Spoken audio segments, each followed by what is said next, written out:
I'm Zahir with Kelvin on Abdullah, and this is Nightline. News making the headlines. Rising tensions in Bangladesh, government to bring back all Malaysians on Tuesday.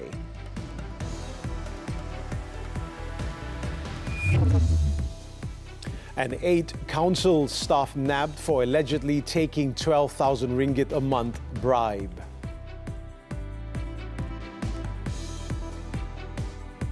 The government has decided to evacuate all Malaysians in Bangladesh due to safety concerns following rising tensions in the country. Prime Minister Datuk Seri Anwar Ibrahim highlighted that the safety of Malaysians is the priority of the government. According to Anwar, Wisma Putra has been monitoring the developments in Bangladesh since the start of the conflict. Keselamatan anak-anak di Malaysia itu menjadi keutamaan kita. Jadi kalau beberapa hari pertama itu nampak keadaan mungkin terkawal, tapi sekarang ini dari maklumat kedutaan rasanya lebih sesuai kalau mereka dibawa pulang. Sama ada mereka pegang bantuan kerajaan atau tidak, atau pelajar swasta, kita akan bantu, dan Menteri Luar akan mengadakan mesyuarat supaya kalau perlu menyewa pesawat untuk bawa mereka pulang.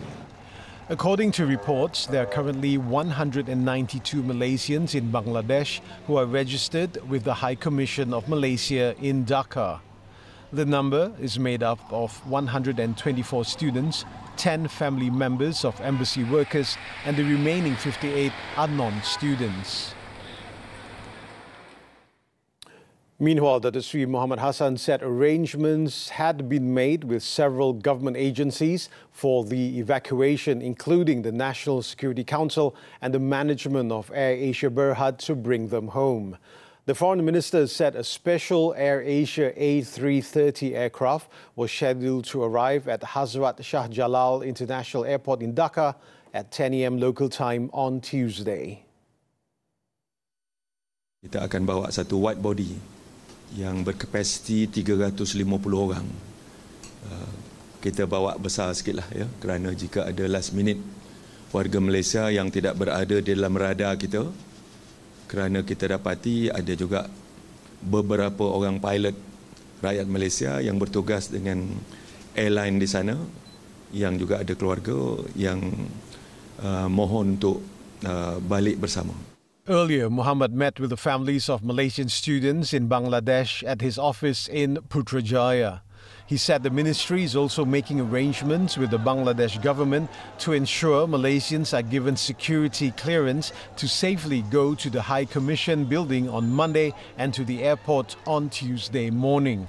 The minister urged all parties to remain calm and avoid spreading misinformation about the situation, which could potentially incite panic. Following the announcement, the family members of students in strife-hit Bangladesh were relieved that they would be evacuated soon. Many praised the swift action of the government in organizing the evacuation and prioritizing the safety of its citizens. Tidak timbul masalah kata kerajaan tidak tidak ambil berat tentang anak-anak yang di Dhaka. Kami beberapa sangat lega lah apabila mendengar berita ni. Jadi boleh tidur lena lah. Setelah 3-4 hari tak tidur lena. Ahmad Wafiq Akil Kamarul, a Bachelor of Medicine and Surgery at Maimen Singh Medical College, who had returned to Malaysia for personal reasons just days before the situation worsened, said he was happy to hear that his friends could now return home. Saya sangat risau dengan keadaan mereka, bagaimana apa yang berlaku, bagaimana mereka bertahan. Jadi saya memang sangat lega dan sangat berterima kasih pada kerajaan, pada kementerian dan kerjasama daripada pihak-pihak kerajaan lah, termasuk Yang Amat Berhormat Perdana Menteri. Meanwhile, more than 90 Malaysian students who have not yet relocated to the Malaysian High Commission building in Dhaka are currently taking shelter in their respective universities. One of the Malaysian students who managed to return home last Friday, Noor Shakila Abdul Malik, told TV3 that she can only communicate with her friends who have moved to the embassy. Yang lain yang stuck tu diorang tak boleh beli tiket sebab tak ada internet nak beli tiket. Apa yang saya tahu, kalau ada protes memang kedai tak buka lah. Sebab takut kan barang diorang kena vandalize. So saya rasa makanan diorang punya stok makanan pun dah berkurang sebab protes ni dah start lama dah. Meanwhile, streets in Dhaka appeared calm on Monday, just a day after the Supreme Court agreed to scrap most government job quotas. According to officials, there were no reports of violence or protests across the country. Student protesters, however, have said they plan to continue demonstrations until the release of detained protest leaders and have demanded the government lift the curfew and reopen universities. They have given the government 48 hours to act, but it was not immediately clear what would happen afterwards. So far, clashes between protesters and security forces have killed at least 147 people across the South Asian nation.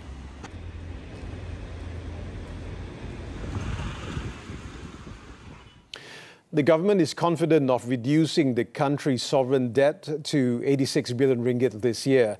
Prime Minister Datuk Seri Anwar Ibrahim said that to achieve the lower yearly borrowing target, the government is committed to ensuring more prudent spending, avoiding waste and borrowing only when necessary for development purposes.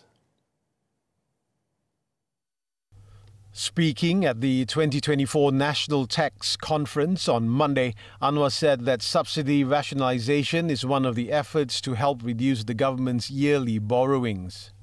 Banyak daripada 100 bilion ringgit pentadbiran lalu, mari pentadbiran kita turun kepada 86 bilion ringgit. Dan ini perlu dikurangkan. Kalau kurangkan cara mendadak, maka tak dapat kita teruskan dengan agenda pembangunan kita. Anwar said the reduction was also a result of the government's efforts to reduce its fiscal deficit to 4.3% this year compared to 5.0% last year. In 2021 and 2022, the country's sovereign debt stood at 100 billion ringgit before it was gradually reduced to 93 billion ringgit in 2023. The government is also committed to lowering the national debt to 60% of GDP from 64% of GDP currently.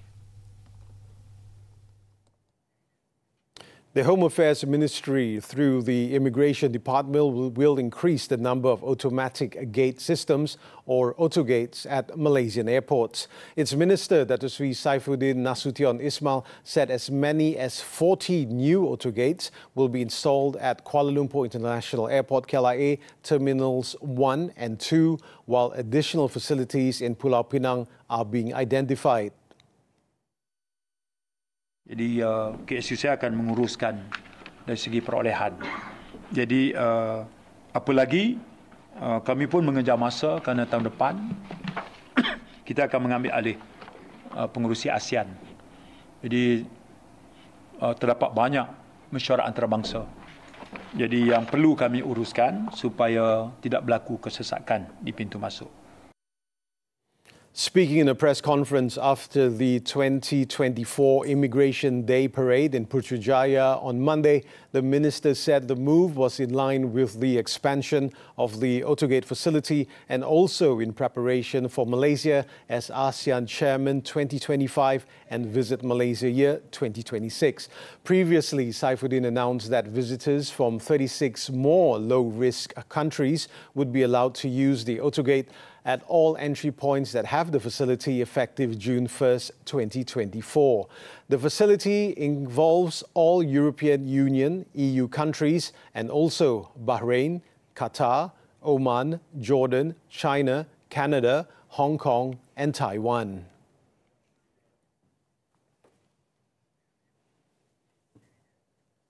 The Malaysian Anti-Corruption Commission's ongoing crackdown on Alibaba-type businesses continues with the arrests of 8 local council enforcement personnel who had allegedly collected bribes of nearly 12,000 ringgit a month to turn a blind eye to businesses operated by foreigners. They were detained following a series of raids during the MACC's Op Orange, which also saw the seizure of more than 40,000 ringgit in cash. All the male suspects in their 30s and 40s were detained by Kuala Lumpur MACC officers. Some of the suspects were taken to their workplaces, where officers inspected the suspects' lockers, clothing, boots, logbooks and drawers while questioning them.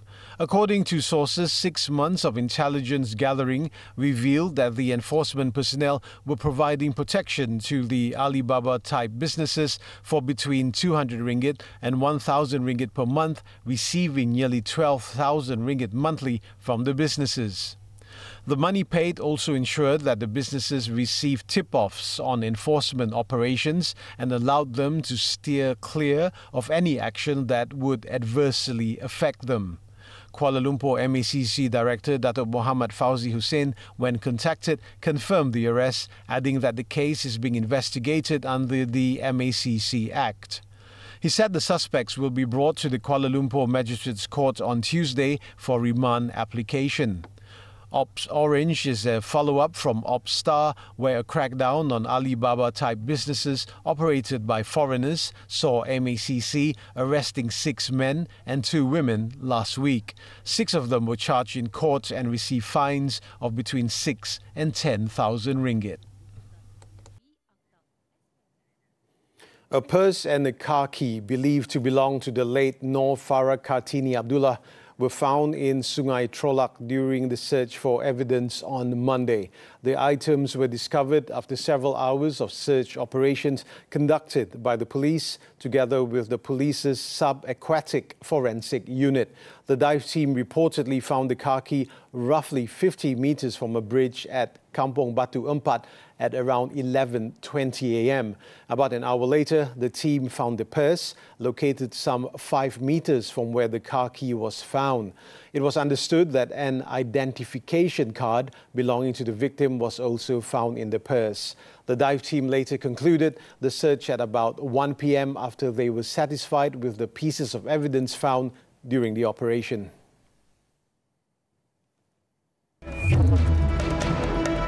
Joe Biden drops out of US presidential election. News from the foreign front when we return.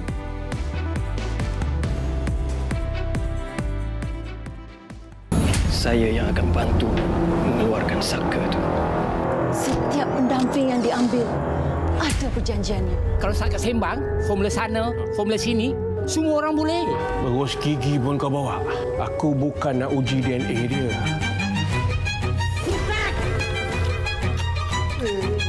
Harapan saya ni kalau boleh langsung Pontianak semua kembalilah ke bagai jalan.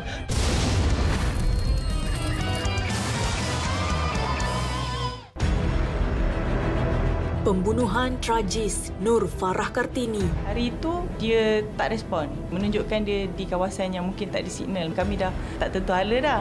Bukti di lokasi jadi petunjuk pihak polis. Kawasan ni memang jarang orang lalu. Cuma ada orang tertentu mungkin dia tahu jalan dalam kan. Saksikan 999 Selasa jam 9 malam di TV3 dan stream sekarang melalui Tonton. Istimewa di MHI sepanjang minggu ini.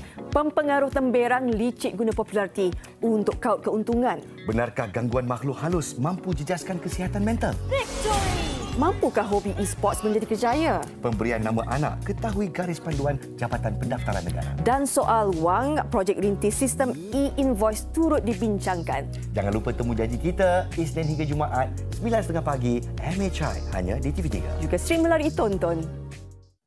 We're back with news from the foreign front. United States President Joe Biden has ended his re-election campaign as he bowed to weeks of pressure to step aside after a disastrous debate performance which stoked worries about his age and health. In a statement on Sunday, Biden said it had been the greatest honor of his life to serve as the country's president. However, he added that his withdrawal was in the best interest of his party and the country. Biden then swiftly announced he was backing Kamala Harris, who is the first Black and South Asian woman to be vice president in U.S. history and will now be aiming to become the first female commander-in-chief. The announcement caps a tumultuous period in U.S. politics, which began with his sometimes incoherent debate performance against Donald Trump on June 27. Meanwhile, Biden's endorsement of Harris as the Democratic nominee for president on Sunday has set the stage for a much tighter and uncertain race in November. Harris now finds herself on a glide path to the Democratic nomination, though she will still need to win a majority of delegates ahead of the Democratic National Convention in Chicago in August. Endorsements began streaming in for Harris almost immediately after Democratic big shots, as well as those seen as potential rivals for the nomination, such as California Governor Gavin Newsom. However, according to analysts, while some other contenders might throw their hat into the race, it is very clear that Kamala Harris is the prohibitive favorite to become the nominee. Meanwhile, former President Donald Trump reacted to President Joe Biden dropping out of the 2024 race by saying that Biden was the worst president in the history of the United States by far. That I will faithfully execute. Messages of gratitude and support for U.S. President Joe Biden poured in following his stunning announcement on Sunday of his exit from the 2024 presidential race. British Prime Minister Keir Starmer, who met with Biden this month in Washington, said he respected the president's decision and looks forward to working together for the remainder of his term. In a statement on X, Starmer wrote that he knows that Biden made his decision based on what he believes is best for the American people. In the news conference, Australian Prime Minister Anthony Albanese also praised Biden, saying that he deserves to be recognised for once again not putting himself forward first, but giving his first consideration to being what he believes is in the interests of the United States of America, as he has done his whole public life. Ukrainian President Volodymyr Zelensky then thanked Biden for his unwavering support in his country's war against Russia, which the US has backed with weapons, military aid and diplomatic support despite backlash from Republicans. Meanwhile, leaders in South Korea and Japan said they would not comment about domestic politics in the US, but emphasized the need to continue to work with the White House. Both nations have a mutual defense treaty with the US, and Biden was a major promoter of deepening ties between allies in Asia, in part to counter the growing assertiveness of China. There was no official word from Chinese leader Xi Jinping as of yet. The Zionist regime launched artillery and airstrikes on eastern Khan Yunis on Monday, shortly after demanding residents leave what it had previously designated as a humanitarian zone. The barrage of attacks early in the morning came less than an hour after the evacuation order. According to health officials in Gaza, at least 30 people have been killed by Zionist tank salvos in the town of Bani Suhaila, just east of the southern city of Khan Yunis, with the area also bombarded by air. Meanwhile, in a statement, the regime said the new orders were due to a launch of a rocket attack towards Israel. The military then ordered people to leave areas, including the eastern part of the Al-Mawasi humanitarian zone. The evacuation orders, however, did not include health institutions.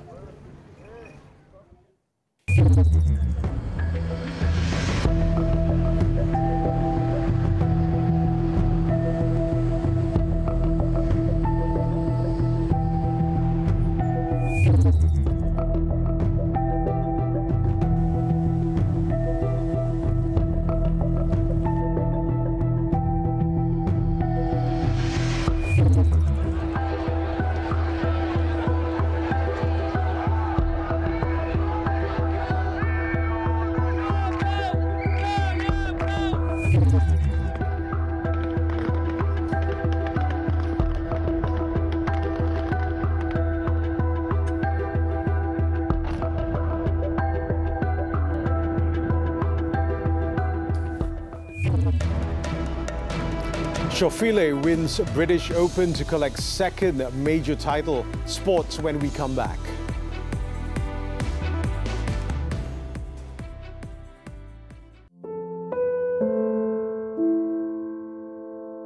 Memang saya boleh bayangkan, ngeri. 33 kaki nafas sesak.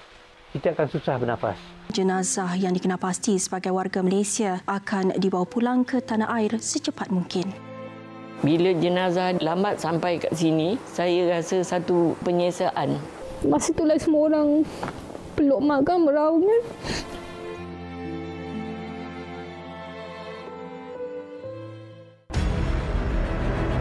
Pembunuhan tragis Nur Farah Kartini. Hari itu dia tak respon, menunjukkan dia di kawasan yang mungkin tak disignal. Kami dah tak tentu hala dah. Bukti di lokasi jadi petunjuk pihak polis. Kawasan ni memang jarang orang lalu. Cuma ada orang tertentu mungkin dia tahu jalan dalam kan. Saksikan 999 Selasa jam 9 malam di TV3 dan stream sekarang melalui Tonton. Wanita hari ini. Yana, kalau nak bahagia kena banyak duit ke? Tak juga. Macam-macam cara kita boleh cari bahagia. Okey, kalau cendawan kita boleh masak apa? Rasanya ada macam-macam menu boleh masak gula cendawan ni. Nantikan Selasa ni. Ambil dulu, bayar kemudian. Tak bagus. Hati-hati. Takut terjerat dengan hutang. Kolesterol tinggi dalam kalangan wanita. Kenapa nak tegur takut pula nanti kena marah. Alah, tak boleh ke nak tegur pasangan sendiri untuk kebaikan bersama kan? Semuanya di WHI TV3 dan stream ditonton. Wanita hari ini. Sports now, tennis, the 2024 Hamburg Open. Arthur Fils denied world number 4 Alexander Zverev back-to-back titles as he dominated his opponent to win the trophy. The 20-year-old Frenchman edged a close encounter 6-3, 3-6, 7-6 to win his second tour-level title and first ATP 500 crown, saving 21 of 22 breakpoints faced en route to the crown. Fils is only the second player under the age of 21 to win the title at the tournament, following Roger Federer in 2002 and Lorenzo Musetti in 2022. Moving on to golf, the 152nd British Open. Xander Schauffele held off the challenge of Justin Rose to claim his second major championship of the year at Troon. Schauffele, who won his first major title at the PGA Championship in May, shot a wonderful bogey-free round of 65 with 6 birdies to take charge of a dramatic final round and lift the claret jug. The American made crucial birdies at the 11, 12 and 14 holes to move clear of a frustrated Rose, as well as Thurston Lawrence and overnight leader Billy Horschel after the trio shared the lead heading into the back 9. Schauffele, who registered a major record of 21 under par to win the US PGA at Valhalla in May, is the first player to win 2 majors in a year since Brooks Koepka in 2018. Formula One now, the 2024 Hungarian Grand Prix. Australian Oscar Piastri claimed the checkered flag for the first time as he headed McLaren teammate Lando Norris to take victory in Hungary. 23-year-old Piastri led Norris for most of the race after taking the lead in a 3-car fight between them and Max Verstappen around the first corner. However, an earlier final pit stop for Norris, made by McLaren to protect him against Lewis Hamilton's Mercedes, which had stopped earlier, put him ahead of Piastri. This resulted in team orders for Norris to give the lead spot back to Piastri, which he eventually did 2 laps from the end. Hamilton, meanwhile, claimed the final podium position in third, having faced drama of his own after contact with Verstappen during a late race battle. Charles Leclerc was 4th for Ferrari, while Verstappen, who still leads the championship from Norris, finished 5th for Red Bull.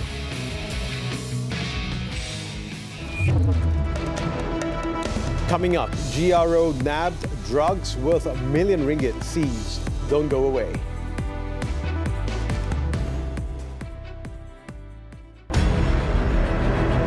Pembunuhan tragis Nur Farah Kartini. Hari itu dia tak respon, menunjukkan dia di kawasan yang mungkin tak disignal. Kami dah tak tentu hala dah. Bukti di lokasi jadi petunjuk pihak polis. Kawasan ni memang jarang orang lalu. Cuma ada orang tertentu mungkin dia tahu jalan dalam kan. Saksikan 999 Selasa jam 9 malam di TV3 dan stream sekarang melalui Tonton. Istimewa di MHI sepanjang minggu ini. Pempengaruh temberang licik guna populariti untuk kaut keuntungan. Benarkah gangguan makhluk halus mampu jejaskan kesihatan mental? Mampukah hobi e-sports menjadi kerjaya? Pemberian nama anak, ketahui garis panduan Jabatan Pendaftaran Negara. Dan soal wang, projek rintis sistem e-invoice turut dibincangkan. Jangan lupa temu janji kita Isnin hingga Jumaat 9.30 pagi MHI hanya di TV3. Juga stream melalui Tonton.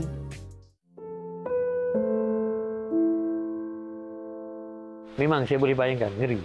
33 kaki nafas sesak. Kita akan susah bernafas. Jenazah yang dikenal pasti sebagai warga Malaysia akan dibawa pulang ke tanah air secepat mungkin. Bila jenazah lambat sampai kat sini, saya rasa satu penyesaan. Masa itulah semua orang peluk mak kan, meraung kan.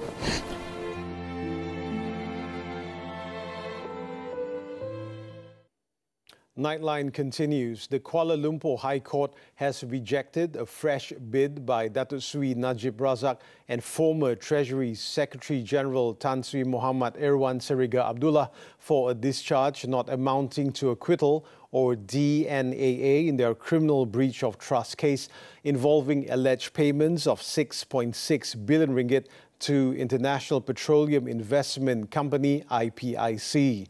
Judge Datuk Muhammad Jamil Hussein ordered for the trial, which had been scheduled to begin on Monday morning, to begin on November 14th without any further delays. The judge also directed that the prosecution complete the document declassification process within 3 months. He stated that the period from August to October would be sufficient for the prosecution to deliver all documents to the defence, enabling the defence statement to be provided to the prosecution before the trial starts in November. This is the duo's second attempt at securing the discharge after a previous request was rejected in March 2022. In 2018, the former Prime Minister and the ex-Treasury Secretary General were jointly charged with 6 counts of misappropriating public funds intended for payment to IPIC, an Abu Dhabi-owned corporation. A 35-year-old woman who works as a guest relations officer, GRO, at an entertainment club has been arrested with over 273 kilograms of methamphetamines worth 8.7 million ringgit. The suspect was detained by Royal Malaysian Customs Department, JKDM, while driving a multi-purpose vehicle MPV in Bandar Puteri, Puchong on July 5th. Customs Enforcement and Compliance Acting Deputy Director General Ridwan Abdullah said that the syndicate had obtained the drugs from a neighbouring country and was brought to the Klang Valley by road. The drugs were reportedly hidden in 13 packs containing 268 packets labelled as Chinese tea. According to Ridwan, the seized drugs could be distributed to 1.3 million users and sold for 32,000 ringgit per kilogram. The suspect is remanded for 11 days to assist with investigations under the Dangerous Drugs Act 1952.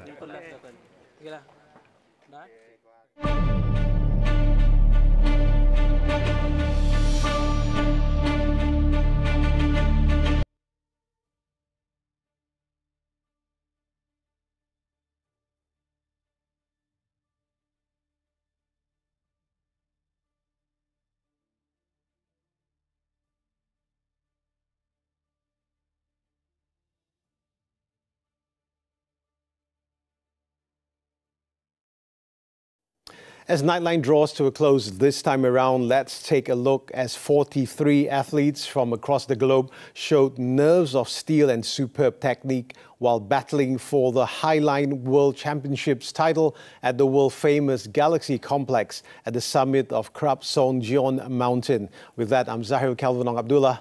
Thank you for tuning in and be safe.